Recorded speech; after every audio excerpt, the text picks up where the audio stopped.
Yesterday, Donald Trump addressed the delegates at the World Economic Forum in Davos remotely, marking his first major international speech since being sworn in as President of the United States. Speaking to an audience of global business and political leaders, Trump outlined his administration's immediate priorities, including tackling inflation, reshaping U.S. energy policies, and pursuing regulatory and tax reforms to stimulate domestic manufacturing. He also touched on international trade, his plans to end the war in Ukraine, and the role of U.S. leadership in global stability. As reactions pour in from across the political and business spectrum, Trump's speech has sparked both debate and anticipation for his administration's next moves. What great honor and pleasure to welcome you back to the Davos community. Just 4 days into your new mandate, we highly appreciate your presence with us today. We wish you all the best as you take on your critical work ahead. The global challenges we face today are monumental. The importance of American leadership and your personal leadership in this regard is fundamental and paramount. We are here to hear your vision and policies related to revitalizing the economy and addressing the global challenges. As you might expect, Mr. President, your return to office and your forthcoming policies have been at the focus of our discussions this week. The discussions among 3,000 political and business leaders from over 130 countries who came together here in Davos. We look forward to hearing first from you and then to the follow-up discussion with business leaders moderated by my colleague Børge Brende. Ladies and gentlemen, the President of the United States, Donald J. Trump.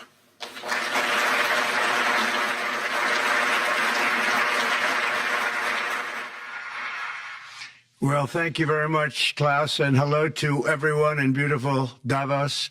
This has been a truly historic week in the United States.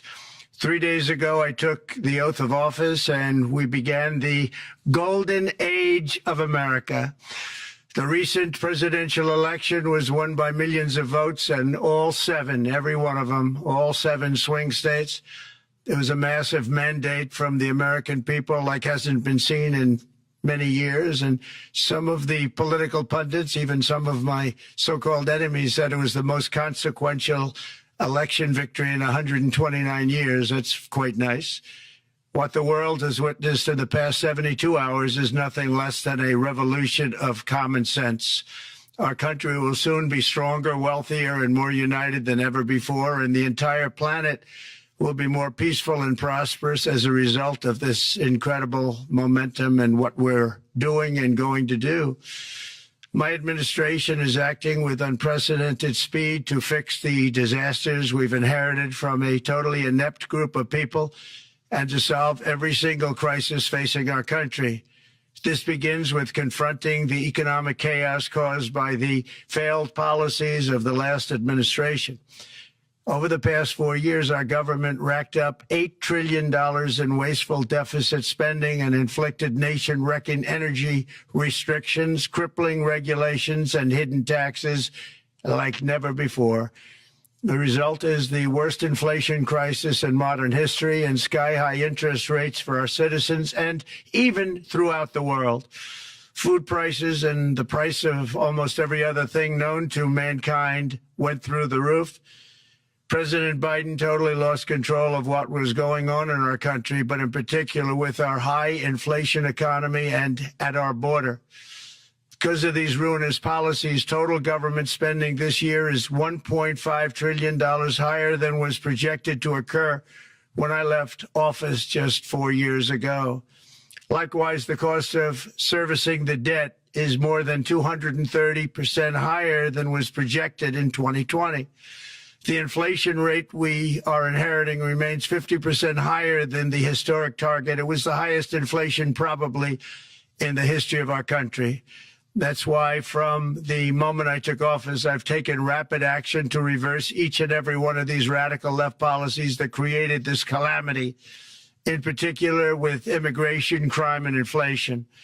On day one, I signed an executive order directing every member of my cabinet to marshal all powers at their disposal to defeat inflation and reduce the cost of daily life.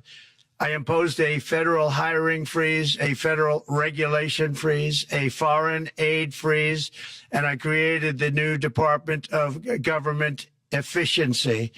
I terminated the ridiculous and incredibly wasteful Green New Deal. I call it the Green New Scam.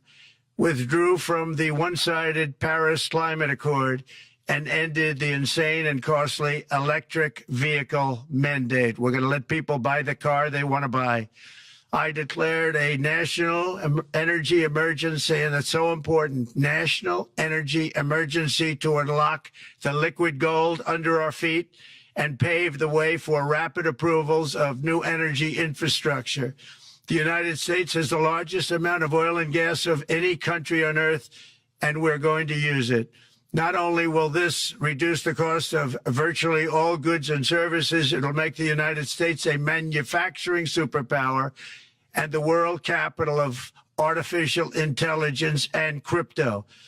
My administration has also begun the largest deregulation campaign in history, far exceeding even the record-setting efforts of my last term. In total, the Biden administration imposed $50,000 in additional regulatory costs on the average American household over the last 4 years. I have promised to eliminate 10 old regulations for every new regulation, which will soon put many thousands of dollars back in the pockets of American families.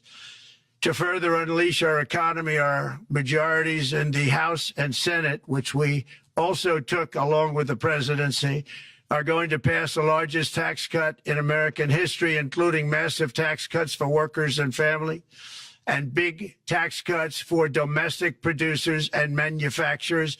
And we're working with the Democrats on getting an extension of the original Trump tax cuts, as you probably know, by just reading any paper.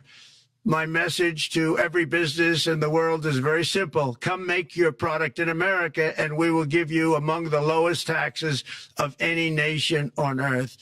We're bringing them down very substantially, even from the original Trump tax cuts. But if you don't make your product in America, which is your prerogative, then very simply you will have to pay a tariff, differing amounts, but a tariff which will direct hundreds of billions of dollars and even trillions of dollars into our treasury to strengthen our economy and pay down debt. Under the Trump administration, there will be no better place on earth to create jobs, build factories, or grow a company than right here in the good old USA. Already Americans' economic, you can see this, I think, maybe even in your wonderful, wonderful room that you're all gathered together, so many of my friends, but Americans, the economic confidence is soaring like we haven't seen in many, many decades, maybe not at all. Upon my election, it was just announced that small business optimism skyrocketed by 41 points in a single month. That's the highest ever. There's never been anything like that. SoftBank has announced between a $100 and $200 billion investment in the U.S. economy because of the election result. And just 2 days ago, Oracle, SoftBank, and OpenAI announced a $500 billion investment in AI infrastructure. Other companies likewise have announced billions and billions and billions, adding up to trillions of investment in America, in the United States. And it's also reported today in the papers that Saudi Arabia will be investing at least $600 billion in America. But I'll be asking the Crown Prince, who's a fantastic guy, to round it out to around $1 trillion. I think they'll do that because we've been very good to them. And I'm also going to ask Saudi Arabia and OPEC to bring down the cost of oil. You got to bring it down, which, frankly, I'm surprised they didn't do before the election. That didn't show a lot of love by them not doing it. I was a little surprised by that. If the price came down, the Russia-Ukraine war would end immediately. Right now, the price is high enough that that war will continue. You got to bring down the oil price. You got to end that war. They should have done it long ago. They're very responsible, actually, to a certain extent, for what's taking place. Millions of lives are being lost. With oil prices going down, I'll demand that interest rates drop immediately, and likewise, they should be dropping all over the world. Interest rates should follow us. All over, the progress that you're seeing is happening because of our historic victory in a recent presidential election, one that has become quite well known throughout the world. I think a lot of things are happening to a lot of countries. They say that there's light shining all over the world since the election, and even countries that we aren't particularly friendly with are happy because they understand what there is a future and how great the future will be. Under our leadership, America is back and open for business. And this week, I'm also taking swift action to stop the invasion at our southern border. They allowed people to come in at levels that nobody's ever seen before. It was ridiculous. I decided and declared to do, and very, very importantly, a national emergency on our border, immediately halted all entry of illegal border crossers, of which there were many, and began promptly returning the illegal trespassers back to the place from which they came. That action, as you've probably seen, has already started very strongly. I've deployed active duty U.S. military and National Guard troops to the border to assist in repelling the invasion. It was really an invasion. We will not allow our territory to be violated. After 4 long years, the United States is strong and sovereign and a beautiful nation once again. It's a strong, sovereign nation. In addition, I'm pleased to report that America is also a free nation once again. On day one, I signed an executive order to stop all government censorship.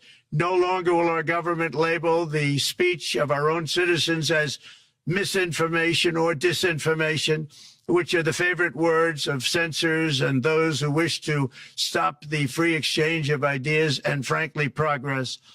We have saved free speech in America, and we've saved it strongly. With another historic executive order this week, I also ended the weaponization of law enforcement against the American people and, frankly, against politicians, and restored the fair, equal, and impartial rule of law. My administration has taken action to abolish all discriminatory diversity, equity, and inclusion nonsense. And these are policies that were absolute nonsense throughout the government and the private sector. With the recent yet somewhat unexpected great Supreme Court decision just made, America will once again become a merit-based country. You have to hear that word, merit-based country. And I've made it official, an official policy of the United States, that there are only 2 genders, male and female. And we will have no men participating in women's sports, and transgender operations, which became the rage, will occur very rarely. Finally, as we restore common sense in America, we're moving quickly to bring back strength and peace and stability abroad. I'm also going to ask all NATO nations to increase defense spending to 5% of GDP, which is what it should have been years ago. It was only at 2%, and most nations didn't pay until I came along. I insisted that they pay, and they did, because the United States was really paying the difference at that time, and it was unfair to the United States. But many, many things have been unfair for many years to the United States. Before even taking office, my team negotiated a ceasefire agreement in the Middle East, which wouldn't have happened without us, as I think most of the people in the room know. Earlier this week, the hostages began to return to their families. They are returning, and it's a beautiful sight, and they'll be coming in more and more. They started coming back on Sunday. Our efforts to secure a peace settlement between Russia and Ukraine are now hopefully underway. It's so important to get that done. That is an absolute killing field. Millions of soldiers are being killed. Nobody's seen anything like it since World War II. They're laying dead all over the flat fields. It's a flat field farmland, and there's millions of Russians and millions of Ukrainians And nobody's seen anything like it since World War II. It's time to end it. And here in America, we have big events coming up. Next year, we have the 250th anniversary of America's founding. I'm so honored to be president during that. That's been a big event. They've been talking about it for 10 years. We also have the World Cup. And I understand Gianni's in the room. Infantino, he was very instrumental in helping us get it. He's there with you someplace, I think. And I want to thank him for that. And then we have the Olympics coming up, which I was instrumental in getting also in my first term. And who would have known that by skipping a term, I would get the Olympics? I was upset. I said, you know, I got the Olympics to come and I won't be president. But it turned out through a stroke of luck, or whatever you might call it, that I'm going to be president during the World Cup and the Olympics and the 250th anniversary. So that's going to be 3 big events. And we've accomplished more in less than 4 days. We have really been working 4 days than other administrations have accomplished in 4 years. And we're just getting started. It's really an amazing thing to see, and the spirit and the light over our country has been incredible. Under the last administration, our nation has suffered greatly, but we're going to bring it back and make it greater, bigger, stronger, better than ever before.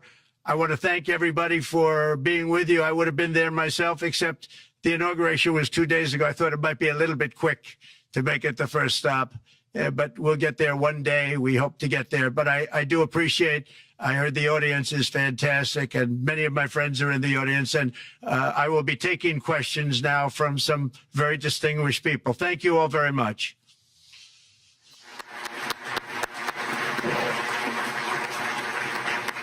Thank you very much, Mr. President, for that very powerful speech. And I think you could hear the applause all the way from Davos to the White House. But next year it will be even better, because then you can get the applause here in Davos. So we wish you welcome to our village next year. We hope to see you. Thank you very much. So we also know, Mr. President, that you open up for interaction here. We have a great panel with some of the most distinguished business people in the world. Let me start with someone that you know really well, that I think is almost a neighbor of you in Florida. Mr. Steve Schwarzman, Chairman, CEO, and co-founder of Blackstone Group. So, Steve, floor is yours.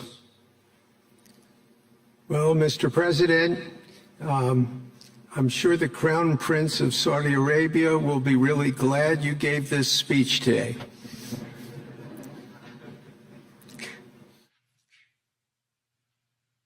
You've had the busiest 4 days that anybody can imagine, and congratulations for that.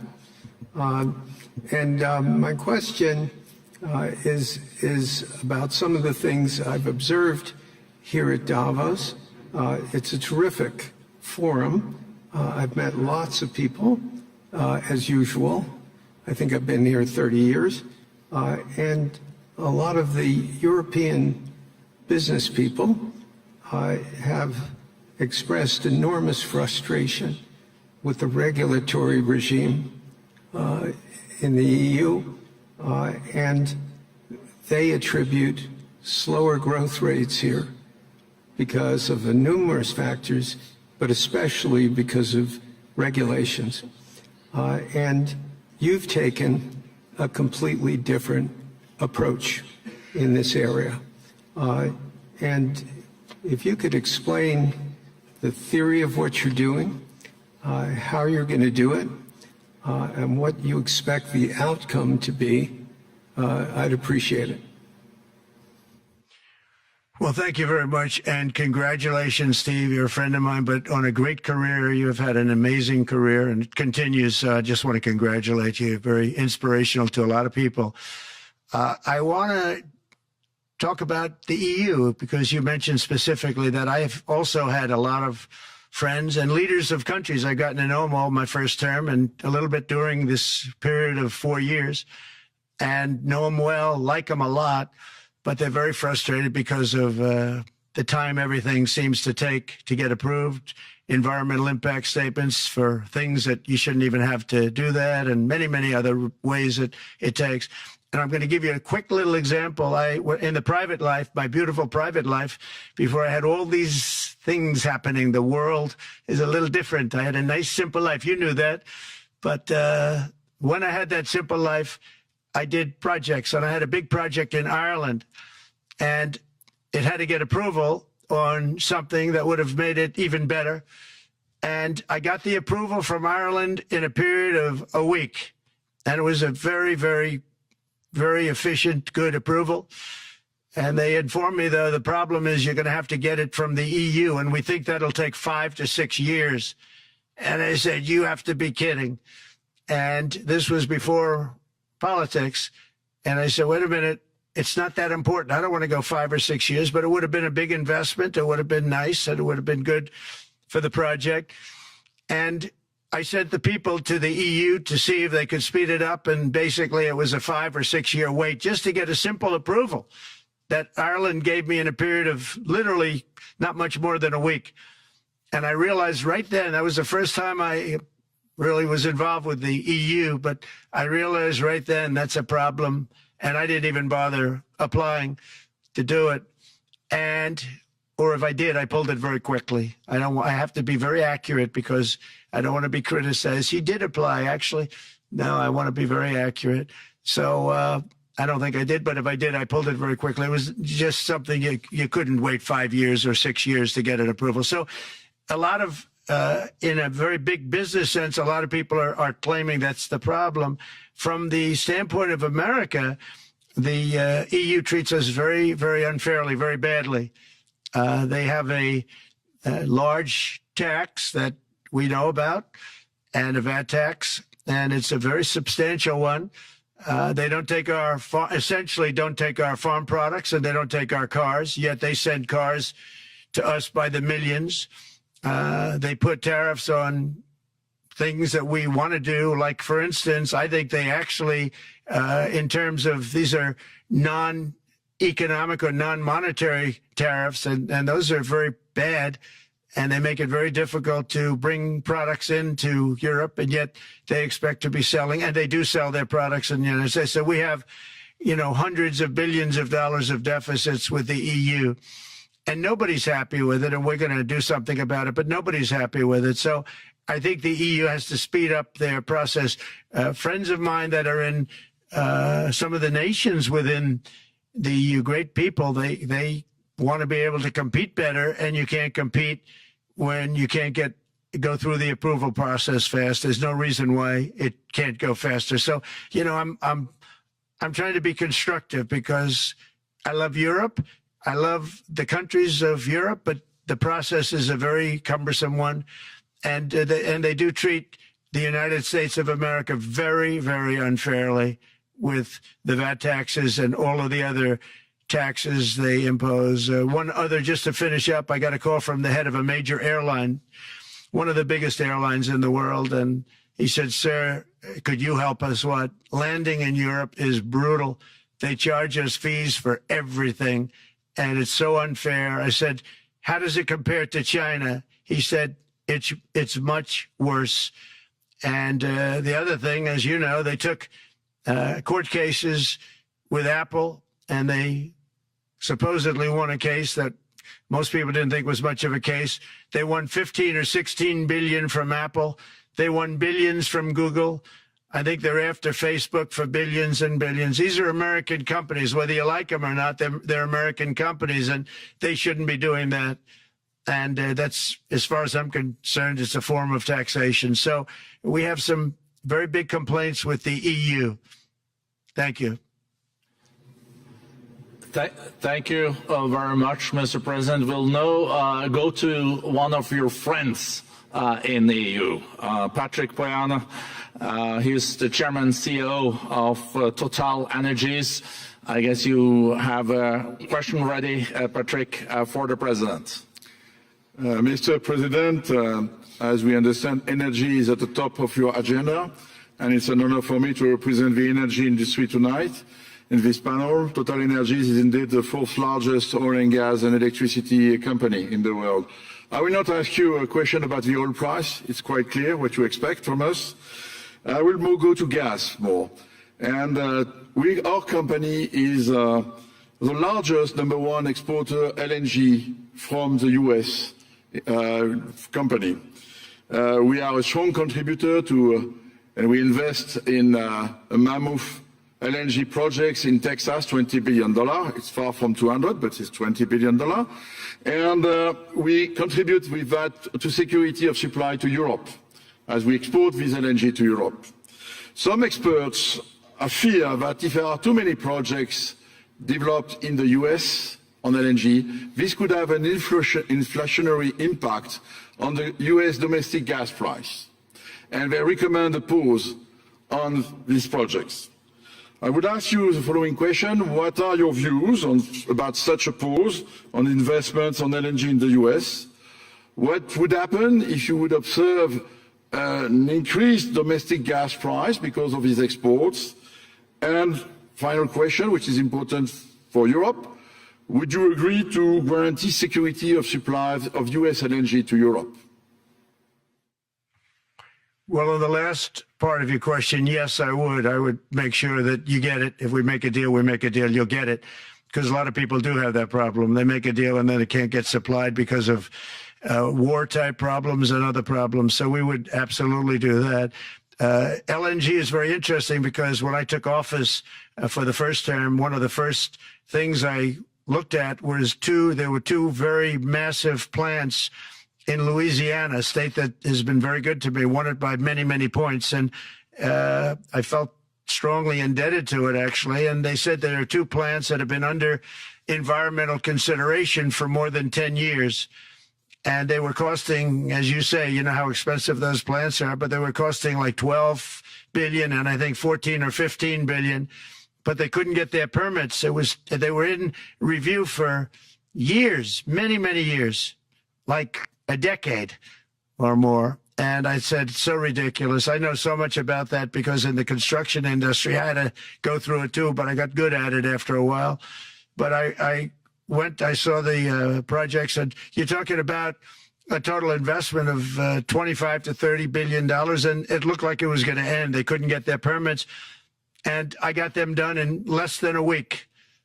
It was done, completed. In fact, when they called them to announce that it was done, the countries, largely countries, Japan was involved and another country and some very big investors, they couldn't believe it. They actually couldn't believe it. And I said, just do yourself one favor. Don't pay any consultants because the only one that got it done was me. I got it done because it was the right thing to do for the U.S. and for the world. But the consultants had nothing to do with it. You know, the consultants go in and they say, give us millions of dollars because Trump did it. Nobody called me about it. I just heard it was a problem for years. And I got it done because it was the right thing to do for the U.S. and the right thing to do for beyond. It had to do with energy, very important. So I think it's very important. I think I disagree with one. I think the more that you do, the lower the price is going to go. And what I'd like to see is rapid approvals. We're going to give very rapid approvals in the United States, like with the AI plants, talking to many people want to build them.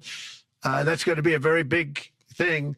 We're going to build electric generating facilities. They are going to build. I'm going to get them the approval. Under emergency declaration, I can get the approvals done myself without having to go through years of waiting. And the big problem is we need double the energy we currently have in the United States. Can you imagine? For AI to really be as big as we want to have it, because it's a very competitive, it'll be very competitive with China and others. So I'm going to give emergency declarations so that they can start building them almost immediately. And I think it was largely my idea because nobody thought this was possible. It wasn't that they were not smart because they're the smartest. But I told them that what I want you to do is build your electric generating plant right next to your plant as a separate building connected. And they said, wow, you're kidding. And I said, no, I'm not kidding. You don't have to hook into the grid, which is old and, could be taken out. If it's taken out, they wouldn't have any way to get any electricity. So we are going to allow them to go on a very rapid basis to build their plant, build the electric generating plant. They can fuel it with anything they want, and they may have coal as a backup, good, clean coal. You know, if there were a problem with a pipe coming in, as an example, you're going with gas, oil or gas, and a pipe gets blown up or for some reason doesn't work, there are some companies in the U.S. that have coal sitting right by the plant so that if there's an emergency, they can go to that short-term basis and use our very clean coal. So that's something else that a lot of people didn't even know about. But nothing can destroy coal, not the weather, not a bomb, nothing. It might make it a little smaller, might make it a little different shape, but coal is very strong as a backup. It's a great backup to have that facility, and it wouldn't cost much more money. And we have more coal than anybody. We also have more oil and gas than anybody. So we're going to make it so that the plants will have their own electric generating facilities attached right to their plant. They don't have to worry about a utility. They don't have to worry about anything. And we're going to get very rapid approvals. Thank you. Thank you so much, Mr. President. We'll now go to another CEO that you know very well, Brian Moynihan, the CEO and Chair of Bank of America. Good afternoon, Mr. President, and congratulations and obviously an eventful week for you and your family. If you remember 5 years ago, you came here and we walked among 150 CEOs from all over the world and you engaged with them about your policies and your procedures. This year you're not here, and yet this week was eventful from the orders that you mentioned earlier, literally a wave of orders coming out on immigration, on trade, and many other matters. And so as a representative of the United States here, we got a lot of questions about what does all this mean and how would the president square this with his clear focus on growth, prosperity, market growth, stock market growth, a good bond market, and bringing down prices. So how do you think about the impact of all these orders and how fast they come out and how you're going to balance them with that scorecard of being successful in both continuing GDP growth, bringing down inflation, and also having a good stock price appreciation for the American citizen? Well, I think it's going to actually bring down inflation. It's going to bring up jobs. We're going to have a lot of jobs. We're going to have a lot of companies moving in. You know, Brian, we're at 21%. It was at 40%, and I got it down to 21%, the corporate tax. And it was actually, if you look at state and city, it was in many cases much higher than 40%. I got it down to 21%. And now we're going to bring it down from 21 to 15% if, there's a big if you make your product in the U.S. So we're going to have the lowest, just about the lowest rate. It'll be, the 21 is on the low side worldwide. The 15 is about as low as it gets. And by far the lowest of a large country, a large, you know, rich, powerful country by far, not even a contest. So we're going to bring it down to 15% if you make your product in the USA. So that's going to create a tremendous buzz. We're also probably going back to the 1 year deduction where we deduct, you know, we did that originally, and that was amazing what the impact that had, the 1 year deduction, which built up over a period of time and then it expires. But we're going to go back to that when we do the renewal of the Trump tax plan. We have to get Democrats to approve it. But, you know, if the Democrats didn't approve it, I don't know how they can survive with about a 45% tax increase, because that's what it would be. And so I think they're going to do. We've been working along with them pretty well. I think it's very hard for a political group to say, let's charge people 45% more. So I think we're in good shape. But we're actually doing a reduction for business and small businesses where you're going to bring it down to 15%, which is really something. And by the way, speaking of you, and you've done a fantastic job, but I hope you start opening your bank to conservatives, because many conservatives complain that the banks are not allowing them to do business within the bank. And that included a place called Bank of America. That's conservative. They don't take conservative business. And I don't know if the regulators mandated that because of Biden or what, but you and Jamie and everybody, I hope you're going to open your banks to conservatives, because what you're doing is wrong. Mr. President, I'll say that your friend Gianni said hello, told me to tell you hello, and we look forward to sponsoring the World Cup when it comes, both this summer for the club and next year. So thank you for getting that for the United States. Thank you very much, Brian. Thank you, Mr. President. We'll now go to Anna Butin. She's the executive chairman of Banco Santander, one of the big European banks, and also in the U.S. So, Anna. Mr. President, congratulations on a historic victory. I believe you don't know me as well as my fellow panelists, so a few words.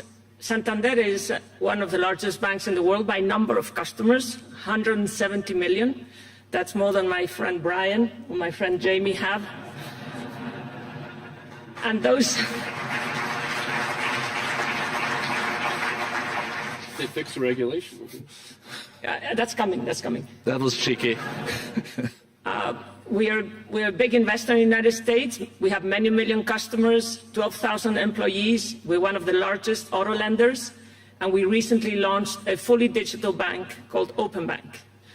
We strongly believe banks have a pivotal role in the economy, and we can accelerate growth and help many more customers. That's what we're doing in the United States.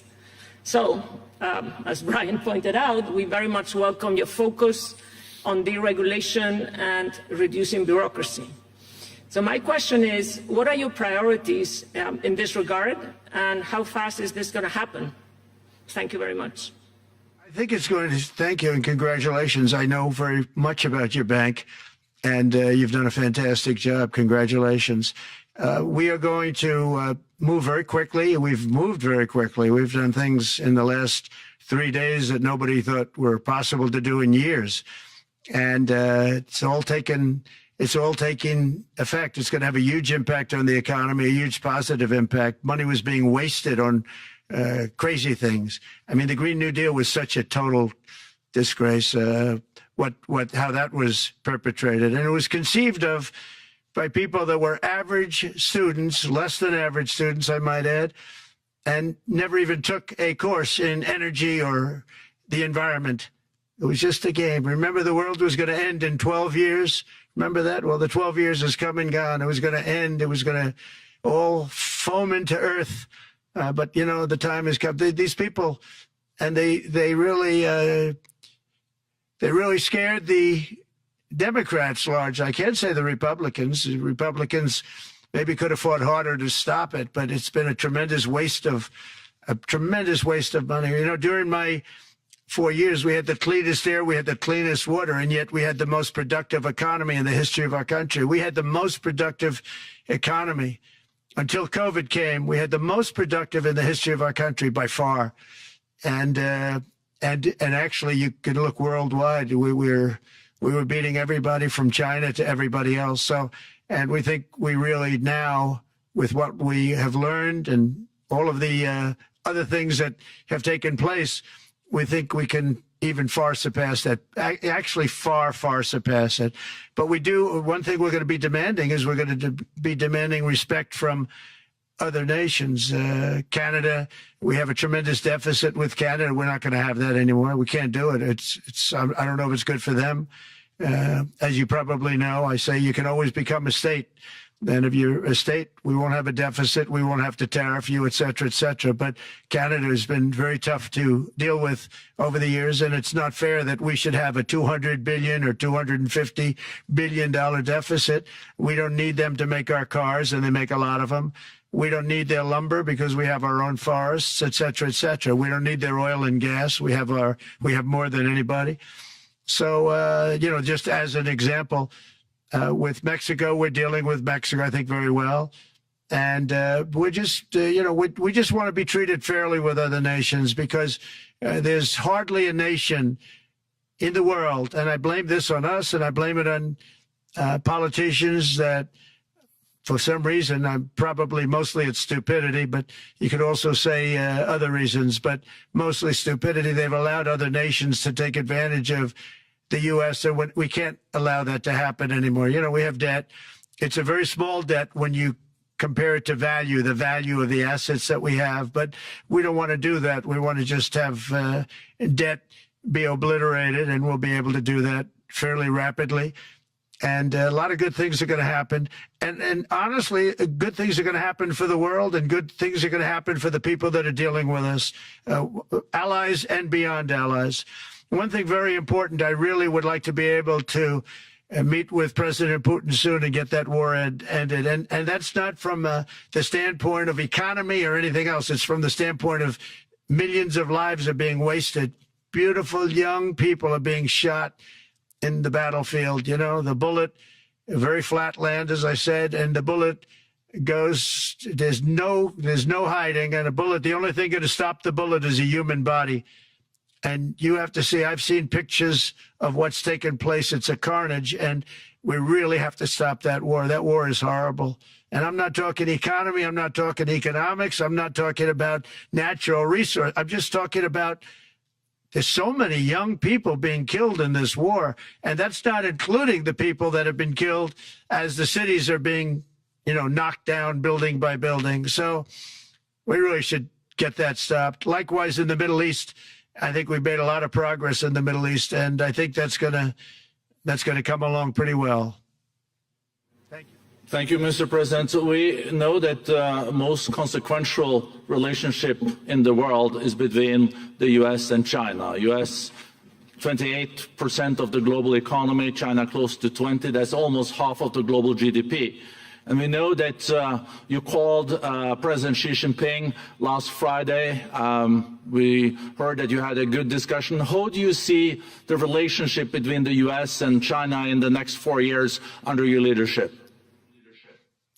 He called me, but I see it very good. I think that we're going to have a very good relationship. All we want is fairness. We just want a level playing field. We don't want to take advantage. We've been having massive deficits with China. Biden allowed it to get out of hand. He's $1.1 trillion deficit. It's ridiculous. And it's just an unfair relationship. And we have to make it just fair. We don't have to make it phenomenal. We have to make it a fair relationship. Right now, it's not a fair relationship. The deficit is massive, as it is with other countries, a lot of Asian countries, actually. But we have deficits that are very big, and we can't keep doing that. So we're not going to keep doing that. But I like President Xi very much. I've always liked him. We always had a very good relationship. It was very strained with COVID coming out of Wuhan. Obviously, that strained it. I'm sure it strained it with a lot of people, but that strained our relationship. But we always had a great relationship, I would say, and we look forward to doing very well with China and getting along with China. Hopefully, China can help us stop the war with, in particular, Russia, Ukraine. And they have a great deal of power over that situation. And we'll work with them. And I mentioned that during our phone conversation with President Xi. And hopefully we could work together and get that stopped. We'd like to see denuclearization. In fact, with President Putin, prior to an election result, which was frankly ridiculous, we were talking about denuclearization of our two countries, and China would have come along. China has a much smaller right now nuclear armament than us, or field than us, but they're going to be catching it at some point over the next 4 or 5 years. And I will tell you that President Putin really liked the idea of cutting way back on nuclear. And I think the rest of the world, we would have gotten them to follow. And China would have come along, too. China also liked it. Tremendous amounts of money are being spent on nuclear. And the destructive capability is something that we don't even want to talk about today because you don't want to hear it. It's too depressing. So we want to see if we can denuclearize, and I think that's very possible. And I can tell you that President Putin wanted to do it. He and I wanted to do it. We had a good conversation with China. They would have been involved, and that would have been an unbelievable thing for the planet. Mr. President, when you're back here in Davos next year, will there be then a peace agreement with Ukraine and Russia by then? Well, you're going to have to ask Russia. Ukraine is ready to make a deal. Just so you understand, this is a war that should have never started. If I were president, it would never have started. This is a war that should have never, ever been started. And it wasn't started during there was never even talk about it. I knew that it was the apple of President Putin's eye, but I also knew that there was no way he was going in, and he wasn't going to go in. And then when I was out, bad things happened, bad things were said, a lot of stupidity all around, and you end up with what you have. Now you have all these bombed out cities that look like demolition sites with many people killed.